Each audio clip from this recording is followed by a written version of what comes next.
కత్తులతో కలిసి నువ్వు వేషాలు వెయ్యవు కదా? అయ్యో, అలా ఏం చెయ్యను నాన్నగారు. ఇవి దారిలో తిను, ఆ ఎలుకకు మొత్తం పెట్టకు. సరే అమ్మా.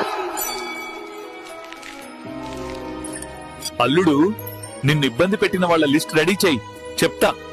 పర్లేదు మామయ్య, నేను చూసుకుంటాను. నాన్న, ఇదిగో, ఇవి దారి ఖర్చులకి ఉంచుకో. సరే అత్తయ్య. జాగ్రత్తగా ఉండు. నెక్స్ట్ మంత్ నేను వస్తున్నా అని చెప్పు వాళ్ళకి.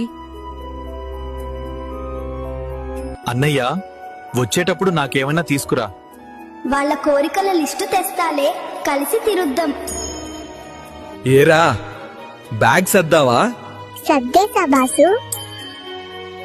వచ్చేస్తున్నా ఫ్రెండ్స్, ఇక 11 రోజులు గుమ్మేద్దాం.